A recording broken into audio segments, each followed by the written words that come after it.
Pick that flag up. Who You is can't number even 7? Can call I? that. No, you can't. Oh, Yeah, no. live, nigga. You Can I can't get even to call these that. yams? What? Sweet yams. Show me the way. Cause we gotta win today. Can I Lovely get one. to the yams?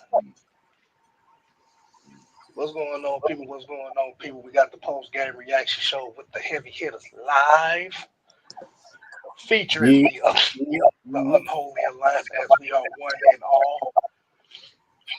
Hey, I see a lot of people put the red and black in the chat, man. If you're happy about today's victory, hey, man, Jew, let you go ahead and kick us off, man. You know what to do. Let me grab that thing for y'all. Here you go.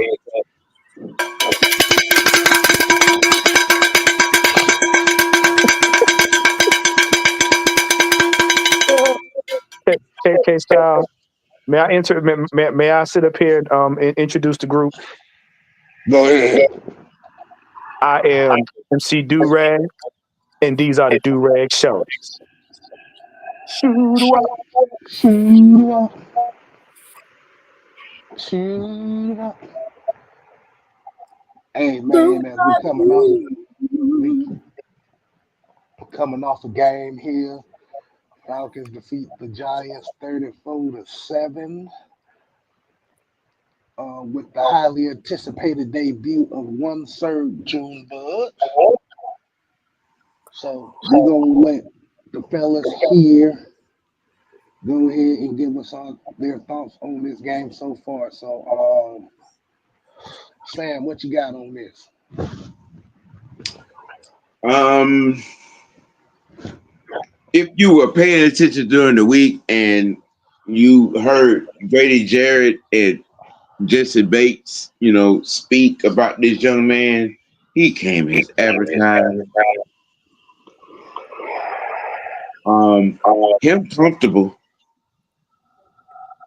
him comfortable, him. It was to watch him and go through his progressions and make the throws. Uh, I don't for you know it's going to be interesting to tell it when we go up against another playoff caliber defense on next week.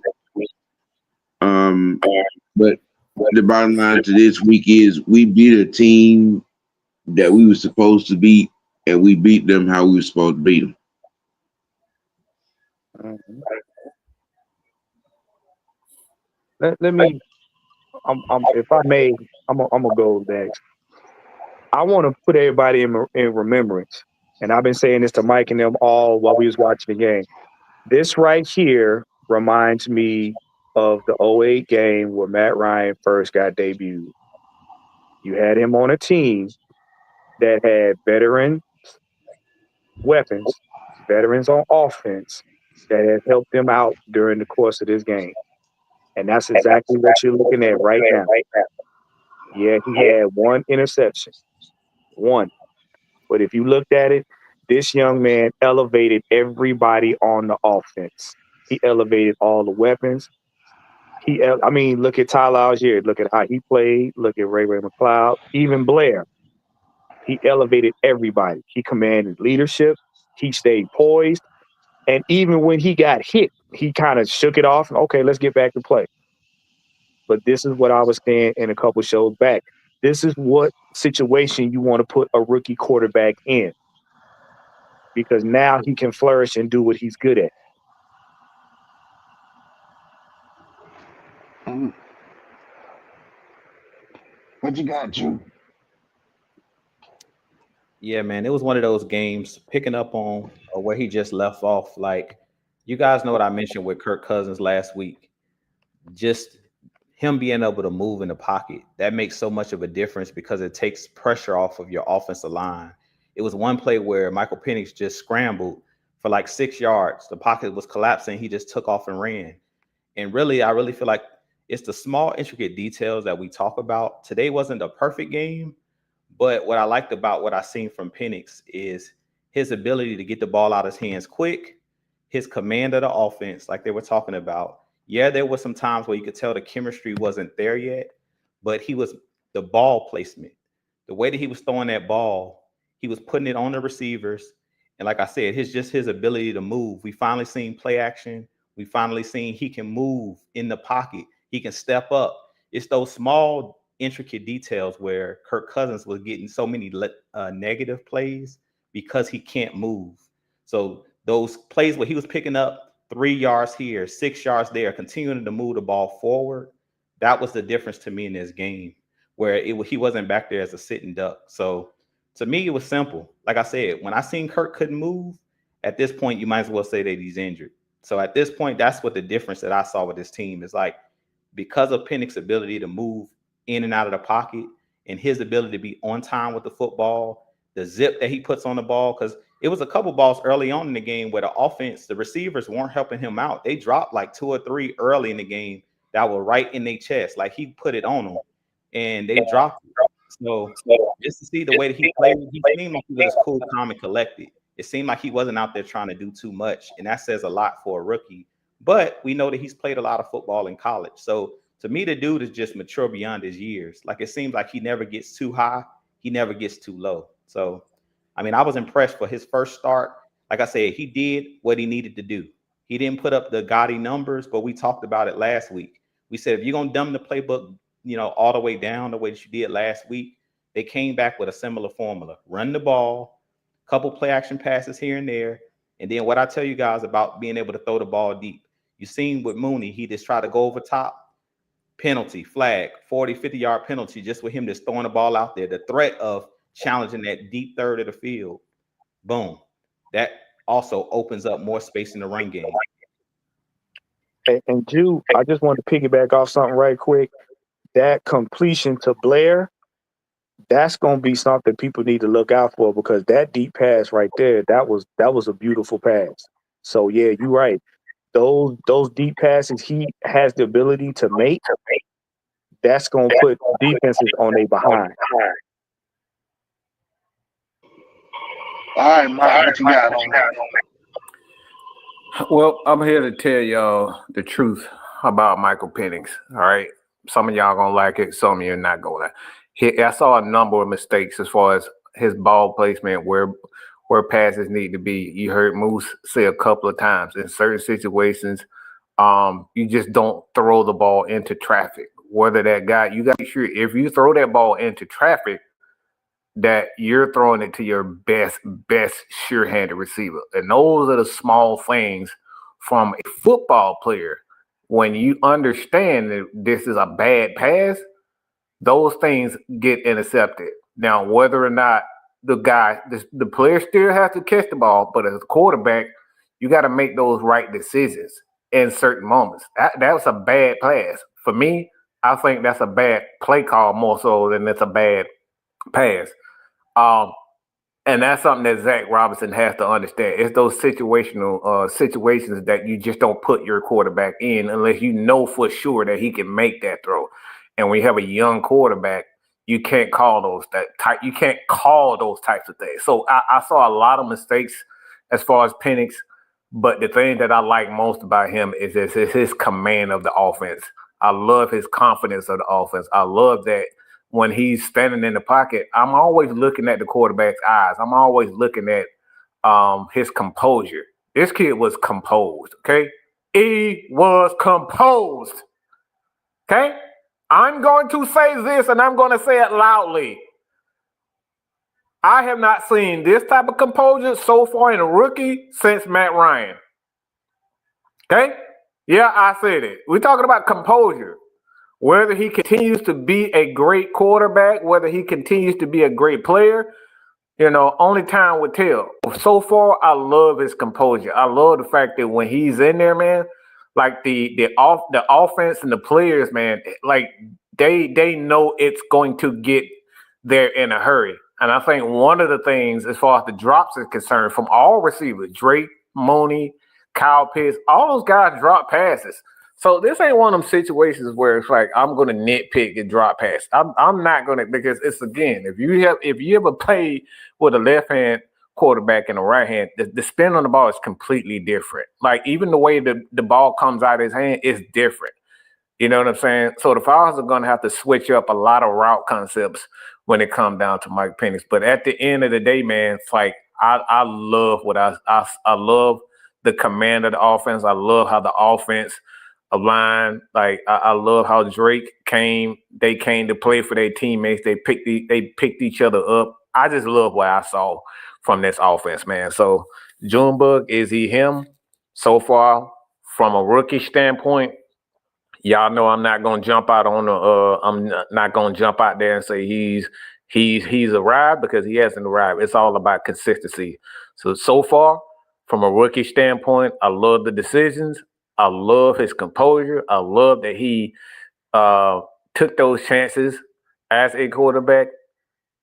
And another thing that I saw on the sidelines, the coaches were very vocal with him. TJ Yates. I even saw the tight end coach. You know what I'm saying? I always saw the tight end coach talking to him. So they want this guy to succeed, but he's not him. He hasn't arrived. Okay. He's had a great job. He's had a great opening, a great first start. That's what you go back. All right. Y'all can be mad all y'all want to, but he has not arrived, but he is on the right path.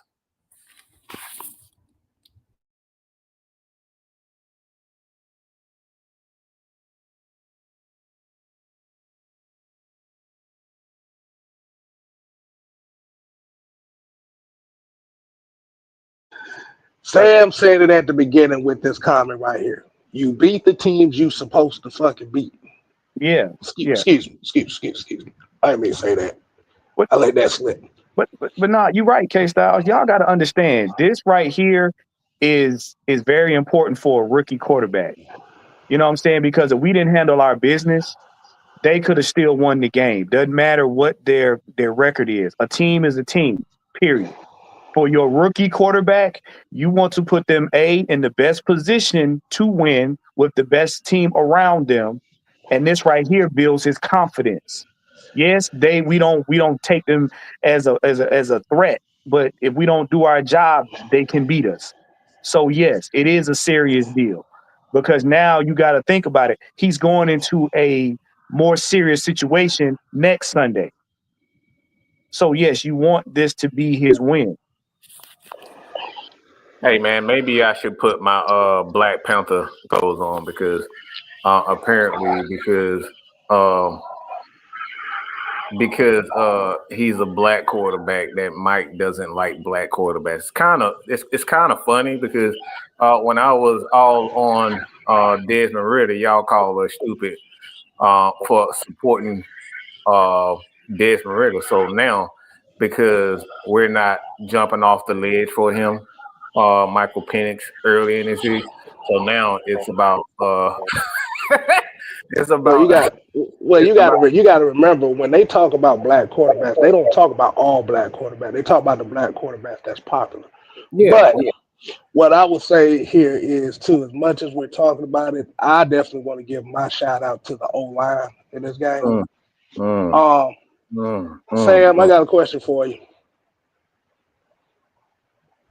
Kayvon Thibodeau. Do you remember seeing him that much this game? Who? Exactly. Brian Burns.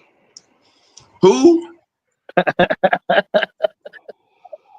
what The biggest issue that came into this game that I saw that these motherfuckers done said is, these folks said was, the offensive line was going to be the biggest issue. The problem, the thing that I saw in this game, and like you said, Thibodeau got a sack, but Thibodeau got a sack off of Jake Matthews, not Caleb McGarry. Remember that. This offensive line did what they were supposed to do. This is kind of what helps the young blood stay poised in the pocket. You got to have an O line that's willing to keep your quarterback clean as much as possible. And his new name is Thor. It's no longer Caleb McGarry. His name is Thor Odinson. Can I have a quarterback conversation? A what? Go ahead. A quarterback conversation. I mean, we're gonna do that Monday too, but you can go ahead and get it off the tape. It's just a real quick question. I mean, because and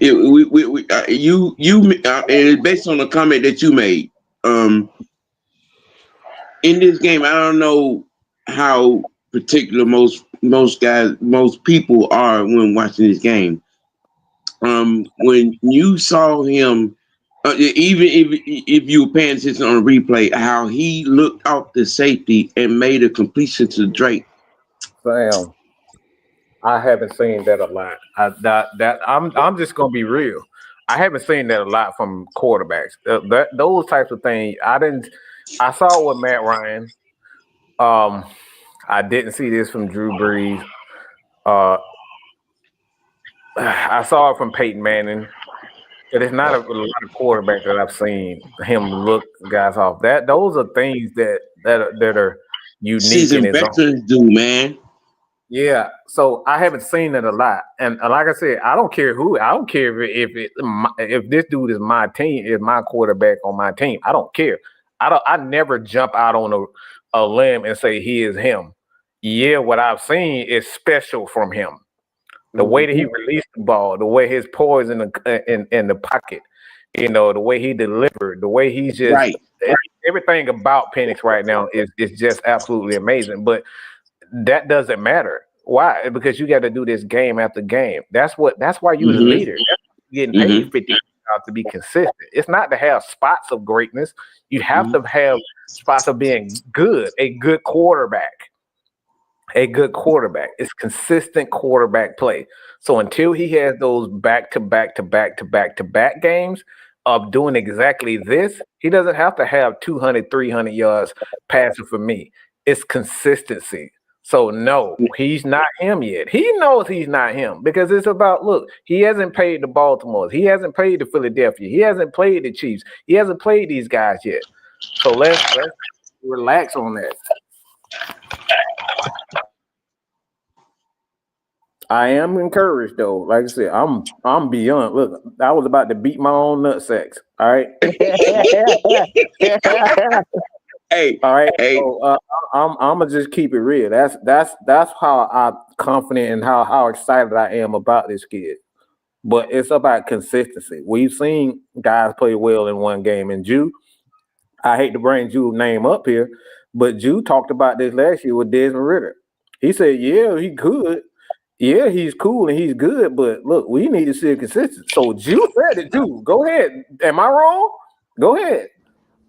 You're completely right. He had a 300-yard passing game, but we just got to be patient. We don't like to be patient as fans. I keep saying it. Just be patient and let it come to you. As we say, the players need to let the game come to them. What I saw out of Penix that I like is he was comfortable. But as you said, he hasn't faced. Yes. We'll find out next week with the Commanders, a team that's like playoff caliber, but he has to do it over time. That's why I say I give players at least 2 to 3 years before I just place judgment on if the player is going to be good or not, because you need time to develop. So like I said, we won't know, even if he makes a playoff run, we won't know this year. We can't say he's great because I've seen players have one good season, a full good season. Sam Darnold's playing well. I would have never thought that I would see Sam Darnold play well with Minnesota. But he's playing well, but this one season. So should they pay him $100 million or $200 million because he's had one good season, but he's on a good team? Personally, I don't agree with that. So I say we got to wait and see. Just wait and see. But what I seen from Penix, like I said, today, if we be honest, what turned the tide of that game was the defense and special teams. That pick six by Jesse Bates. Oh, boy. He picked the ball off, and that was the difference. Damn it, you Eagles. Oh, my bad. Oh. I'm sorry, my bad. Yeah, we saw it. Mm-hmm. I'm sorry, my bad. I just saw that they gave up the game. My bad. Nah, I seen it, man. Yeah, I just seen it pop up on the scoreboard too. Yeah, Yeah. I'm watching it, and it's just painful. But at the end of the day, like I said, man, we just gotta wait and see. When it come to Penix, I told you guys, I have no expectations. I'm placing no expectations on the kid. Go out there and do your thing. It ain't no pressure. That's why I say he playing with house money at this point. If he go out there and ball, great. If he go out there and have some struggles, as you said, Mike, I seen a couple plays where the ball could have. He almost threw a pick six. Did y'all see Yeah. what the dude Yeah. jumped Yeah, out? The guy yeah. just didn't fully commit to it. If he Yep. would have if he would have just kept going, he would have had a pick six. But the guy Uh-huh. pulled up. So that's what I'm Yep. saying. He didn't play a perfect game. But again, what was I saying with Kirk Cousins? You don't have to play a perfect game if everybody does their job. You just can't continue to turn it over. And that was the difference between him and Kirk. Is Kirk kept turning the ball over and not giving us opportunities. Early in the game, we drove all the way down the field. What happened? We missed the field goal. I was Missed the like, all field. right, here we go. Here we go with the Man, all phases not hitting on on point, like I said. But you need somebody in that instance. Well, what I always say, Mike, complimentary football. Yeah. Yep. Playing well, and then what happened? Jesse Bates jumps a route, like I talked about him blowing that coverage against Minnesota. What I said, Yep. He he's sure gonna did. get it back. He gonna get it back because that's what he does. What happened? So now, like I said, you damned if you do, you damned if you don't, and that's why I say you can't get down on the player for trying to make a play, because in this instance, boom, he gets the pick six, spins the whole game. From that point, I felt like the game was nipped tucked. He gets that interception, and then the floodgates open up for the defense, for the offense, and then the Falcons kind of like can breathe a little bit. But I felt like once he made that play, everything swung in the Falcons' favor. That was the momentum shift right there. When he threw that, Drew Lock threw that pick six, that flipped the game. Jew, you took the words right out of my mouth, because I said that right when we was watching it. When Jesse got that info, I was like, "Oh, yep, that's it." And as But you see, see, what was I telling y'all though? What was I telling y'all in the red zone? He jumped it the first time and missed it. yeah. Well, remember, like I said, Jesse said this, and if y'all don't know, y'all watched the interview where a person interviewed him. He said, "I study film. I study the quarterbacks." He said, "The one thing I do is I look at where the quarterback's eyes go." Jesse knew, and they said the announcer said it. He stared down his receiver. Jesse said, "Oh, I got it." And as soon as he threw the ball, Jesse had enough space to get between him and got it, took it off.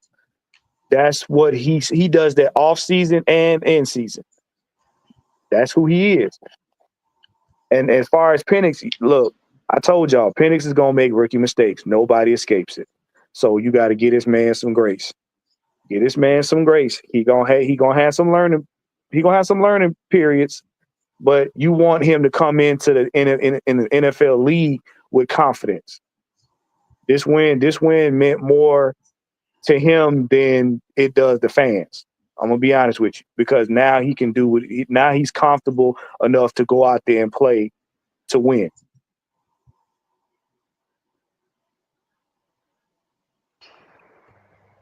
It's a damn shame. You know what? You know what? It's a shame, y'all.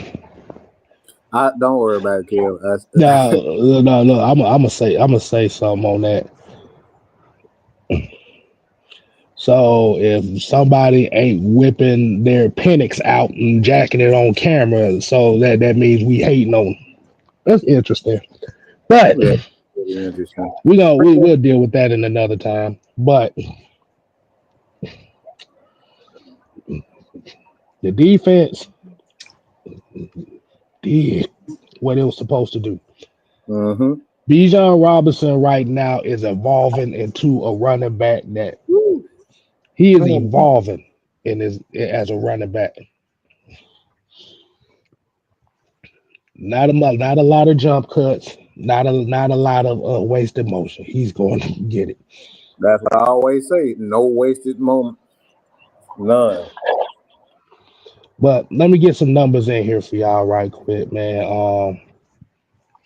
So at the end of the game, the Falcons outgained the Giants 329-234.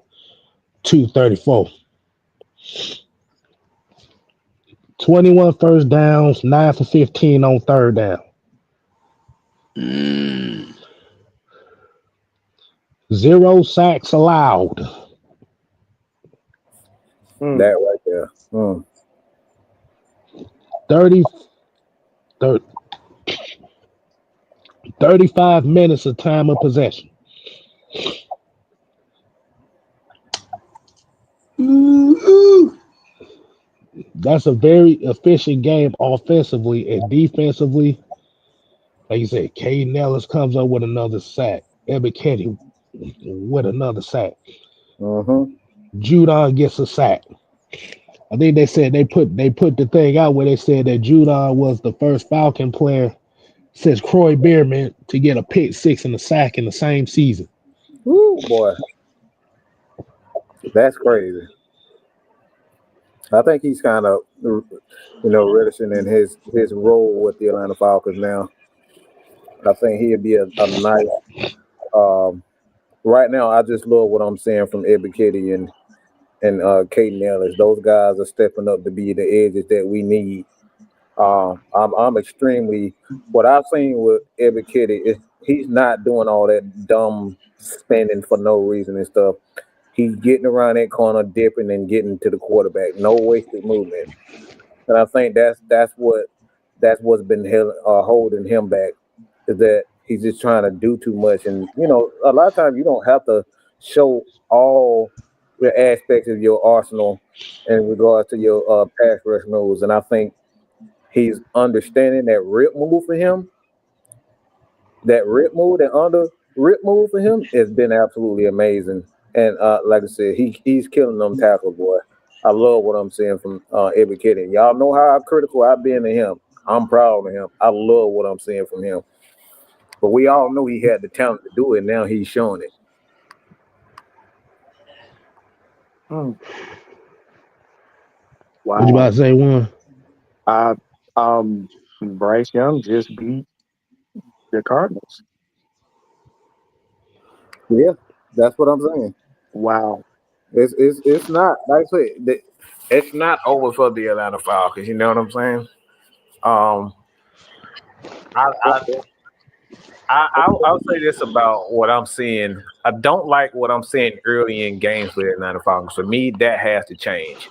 I don't like the defensive game plan. For me, they're coming out just a little bit too soft for my apprehensive, weak, whatever you want to call it. They're just not coming out too aggressive. And it's still, I think, was it you? They're saying it's like they a little bit. They just coming out.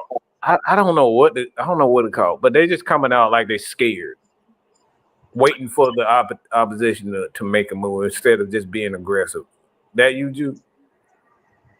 Yeah, that's basically what I said. Yeah, I just feel like we didn't start the game off well. Like just me watching the game, I don't like that we're not coming out and hitting on all cylinders. But again, like I said, with the offense, like we got down the field, but then we missed the field goal, and then I think they scored if they scored first, if I'm not mistaken. So Yeah, they did. I feel like a lot of times we're playing from behind. So it's like throw the first punch, but again, even with that in that instance, I just feel like because Penix was out there, could I expect us to score a touchdown on the first drive or his first, career drive as a starting quarterback? You know what I'm saying? I just feel like we still should have made the field goal. But then again, we got a new kicker out there. So it's just a lot of change. But I don't feel like we're starting the games out fast. The last couple of weeks, we haven't been getting off to an early start. We've been playing behind a lot, and that's not good. You want to get out to an early start and build that confidence early, especially at home, because that gets the fans into it. When you score and you're ahead, the crowd is into it. Like I said, after that pick six, that got the crowd into the game because that was like a game changing type play where it swung all the momentum. Even though Locke was playing like he was playing with confidence, after he threw that pick six, you could look at the man's eyes and tell, like, oh man, that sucked the air out of them, especially because the Giants are a bad team. They're on the long losing streak. So when you one of those teams, as soon as he threw that pick, it's like, here we go again. But like I said, just in general with this game, the Giants are just a bad team. Like how many false starts did we see today? How many holding penalties? So much so every time Malik Neighbors made a play, he looked back and he see a flag. He just looked like, oh my goodness. Like anytime he catch the ball, it's He was coming. totally defeated. Yeah. But you know what? I look at it too. A lot of times that first drive or whatever, and I said this earlier, I knew coming into this, they were gonna blitz him early. I knew that because they tried to, any rookie, that, especially with us Falcons, they tried to test to see if we can rattle your quarterback. And when they blitzed him and he didn't, he got up and was like, okay, all right, I got hit. All right, let's get to the next play. It was like, wait, what? And they kept on blitzing. No, we're going to blitz him again. We're going to blitz him again. So I think that first thought was they were kind of trying to see, how's he going to handle the speed of the game? And then it's almost like you said, Ju, when it got down to when Jesse Bates really got that, when he got that intel, it's like, oh, okay, it's time to play now. Everybody just started flowing. But in my opinion, yeah, he handled it well. Do I think we'll come out aggressive the next game? We got to wait and see. I hope we do, because we playing a team that just came off a win against Philly. So yeah, we gonna have to go in that game swinging first.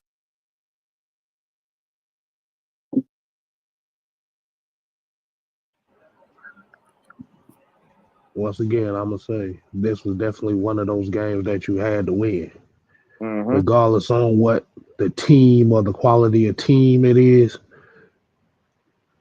We at a point right now where we gotta win. Like you said, they gotta win out, and we can't be looking at these games talking about, well, this win doesn't count because they beat this team and such and such and such and such. Don't work like that. Say that again, K Styles. Win the game, win everything. All teams are all in the NFL. Like, we got criticized for beating the Raiders, but let's be honest, the Raiders supposed to beat the Chiefs the week before they played us if they wouldn't have botched the snap at the end of the game. It was a one possession game. So as much as we win the game, like, we supposed to blow this team out, we're supposed to blow this team out. It's a week to week league in the NFL. So it ain't that big of a disparity as far as talent wise. Well, I see majority of the distance between most teams is in coaching mainly. So you got to go into every game like every team is capable of beating you, because they are. The Chiefs have been playing one possession games all season against everybody. Against us, we almost beat them in week 2 or week 3. So, barring a couple plays, every game has been coming down to nip tuck with them, but they just don't beat themselves. When the play is there to be made, what I always say, Kate, it come down to 2 or 3 plays. You either make them or you don't. Yeah, you're right. You're right.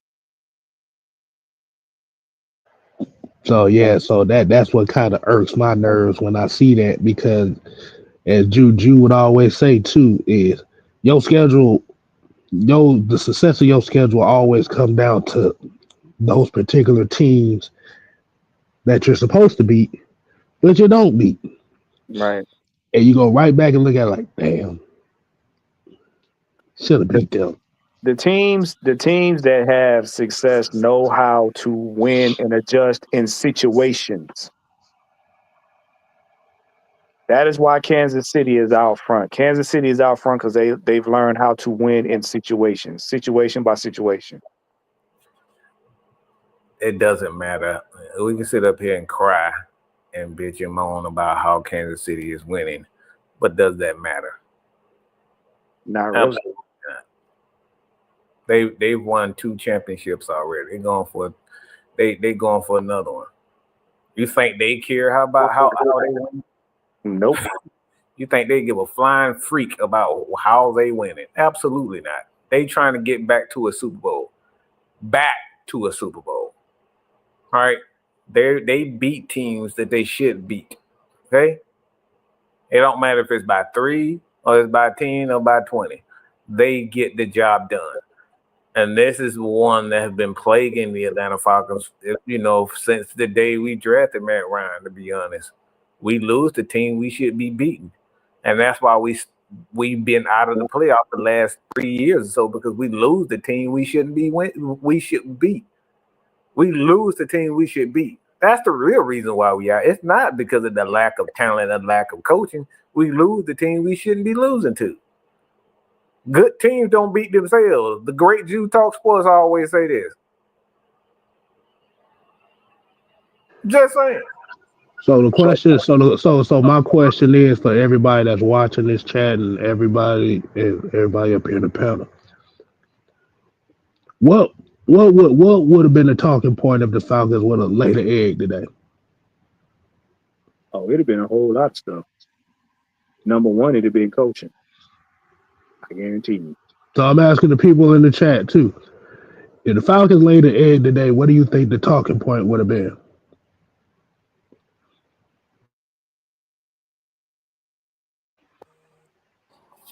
I know.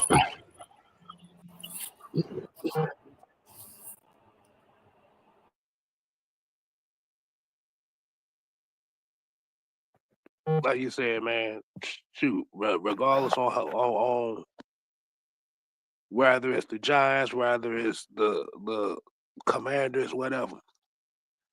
Falcons are at a point right now in this season where they can't afford to lose nothing. So if we're sitting here complaining about them winning a game that they were supposed to win,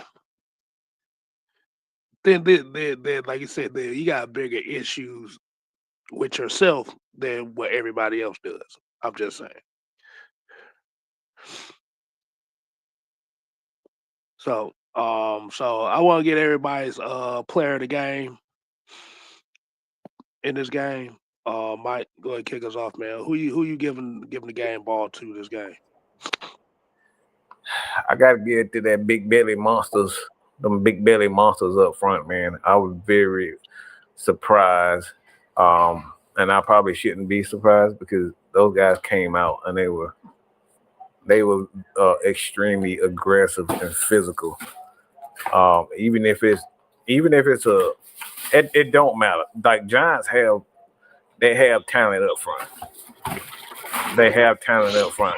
So you can't deny that, they don't. So the thing is with that, you gotta dominate what's in front of you. I mean, we've seen games where we've had nobody's had 2 or 3 sacks and have, big time days against our team, big moments in our team. So I gotta give it to them big belly monsters. I like Bergeron. So if I had one person, I just love when I see my offensive lineman,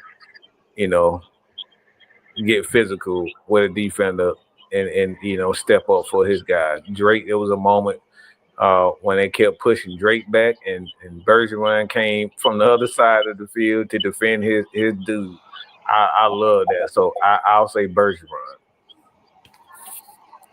Okay. What you got, Juan? Bates and Junebug. Bates for being that dude, being able to shift the momentum on of the game and the team. With the interception. Also, Junebug for being a great rookie leader and elevating everybody on the offense. You know what I'm saying? He had his moments. He still got a lot to learn, but that young man coming in the game the way he did and helping elevate his players and being part of a win, man, that's to me that's my hats off to him. What you got, Sam?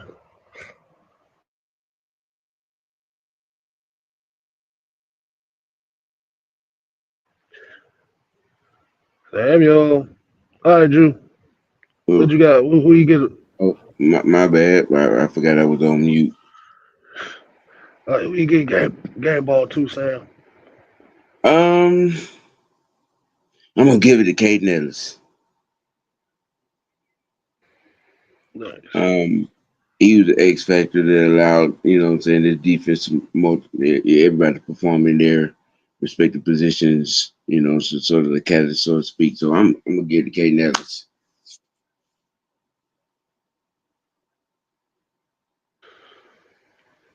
What about you, Drew? Game ball defense, it goes to Jesse Bates. Like I said, man, Jesse Bates is it's about moments for me. And for over the last 2 years, to me, he's always making plays. When the players need to be made on the defensive side of the ball, 9 times out of 10, Jesse Bates is the one making the play. So I got to give it to Jesse Bates with the pick 6. I felt like that was the turning point in the game. On offense, Drake London, because his competitiveness, man. When you talk about throwing the ball in traffic, and that's why I talk about Jack Robinson got to understand when it's a crucial down, who he should be throwing the ball to. You see, I don't know how many times I've seen Drake London catch the ball in traffic, and he's just one of those guys that's a competitor. When the guy gets the interception, who do you see chasing him down the field, looking similar to what Julio Jones used to always do when Matt Ryan throw a pick? Right. Drake London was hustling down the field like, you're not going to score on my watch. You might have got the pick, but I'm going down here and I'm going to make a stop to go get the ball back. Even though he didn't throw the interception, he had nothing to do with the ball getting intercepted. He was hustling to go make the tackle. And when he was out there, to me, his competitiveness, I don't care what the score is, that dude is always competing. He just got that dog. That's not something you can teach. I got to say Drake London for me on the offensive side of the ball. He's one of those fire starters. When I talked about Cordell Patterson the last couple years when we had him on our team, that he would fire up everybody because of his physicality, Drake London, his competitiveness, his physicality, I can't say enough about him just on the offensive side of the ball. I feel like his attitude rubs off on everybody else. So I got to be Drake for me. Okay. I don't necessarily have a game ball, but I'm gonna give some unsung heroes here. Zach Harrison for me is my first unsung hero in this game because his two plays led to scores, and they were big defensive plays. If you know what I'm talking about, it's the tip ball to the Judon interception, pick six, as well as the partially blocked punt, which gave the Falcons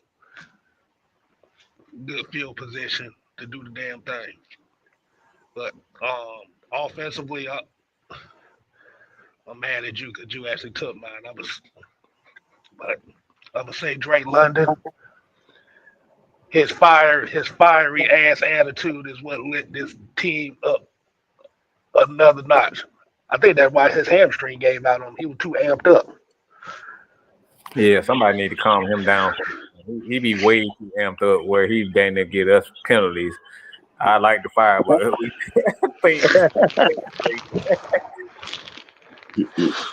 Like I said, you got Drake London going at it with defensive linemen and stuff, and he talking trash, and yeah. And like you said, a lot of things is when you're looking for those sparks, those are considered certain spark plays. Yeah, he crashed out like hell. He did. Yeah. That crash out was something. Over about 7 plays. that boy way too amped up. Like everybody's like, Drake, chill out, bro. We know you amped up, but dang, don't give us penalties. You about to get us. Yeah. That's how he messed his hamstring up. He was too amped up. He probably stomped the ground too hard, and that hamstring said, "Nope, you gotta sit your head down." Yeah, he was. Look, he all they're trying to wrestle linemen. Yeah, that's what happened.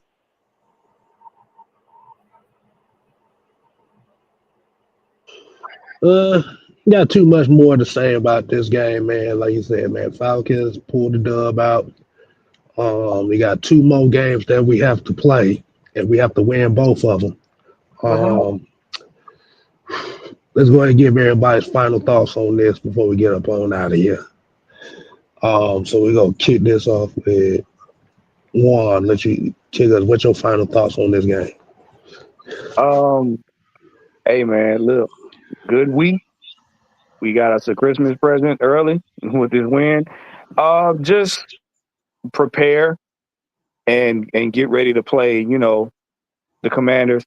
And look, y'all gotta understand, Penix is a rookie. Nobody escapes the rookie process, not even him. So we're not putting any tags on him. We just want him to do good.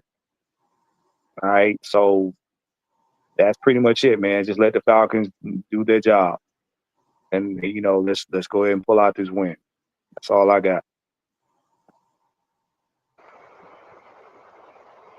All right, Sam, what you got, man? Oh, final thought.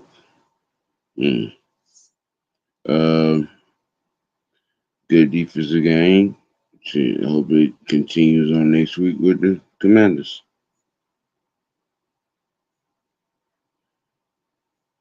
I'll let y'all in the morning. Okay. All right, Drew, man. What's your final take? We'll get up on out of here.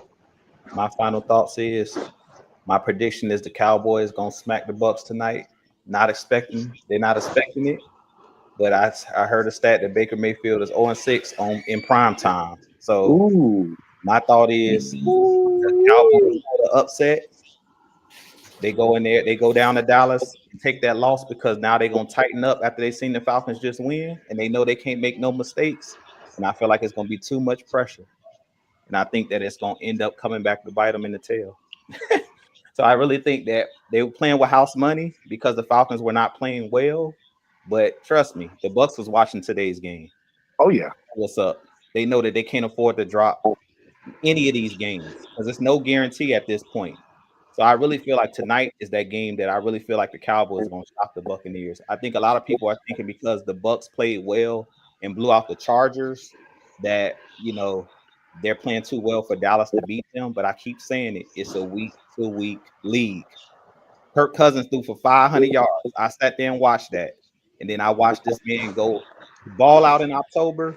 Then a month later, looked like he forgot how to play football. So I'm telling you guys, watch what I say. It's a week-to-week league. Dallas is playing well. Even without Dak, they're playing well. They have veteran players. They have a veteran coach in Mike McCarthy. They're not afraid of the Tampa Bay Buccaneers. And if the Buccaneers overlook them, they're going to regret it. Yeah, there you go. All right, Mike, what you got?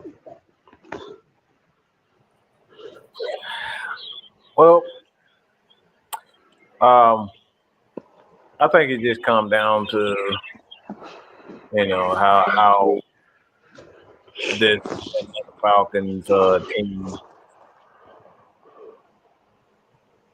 I like how the players really kind of stepped up and stepped around this kid and gave him everything that he needed. So I like the veteran leadership that I saw from guys. I like how the coaching staff he wasn't sitting over there alone like he normally is without, they coaches. I saw several coaches sitting around him and making sure. I saw a couple of times where it was Kurt was having a conversation with him. So those guys are giving them everything that they need. So that's what you want in your team. Everybody to step up. You know what I'm saying?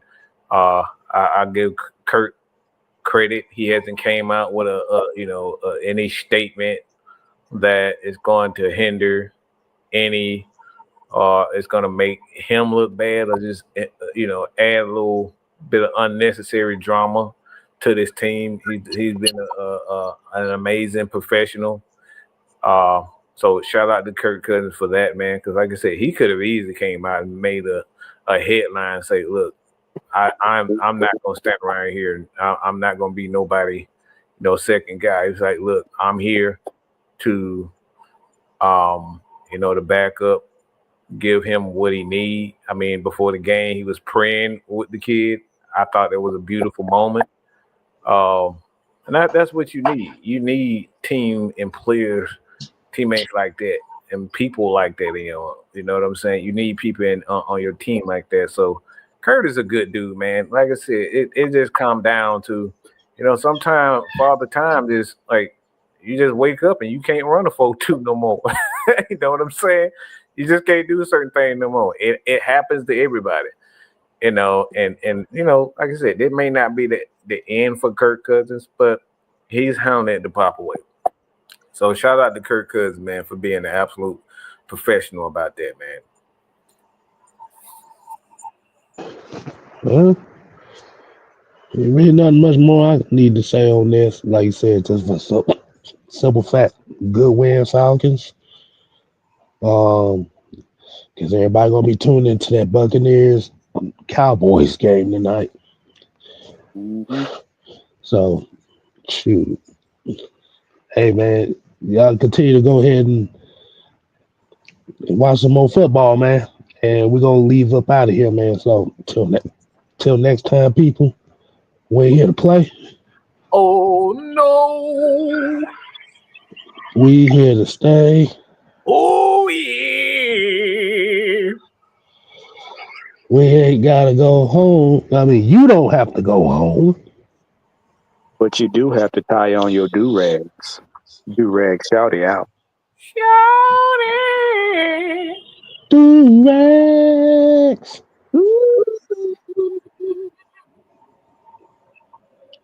Shout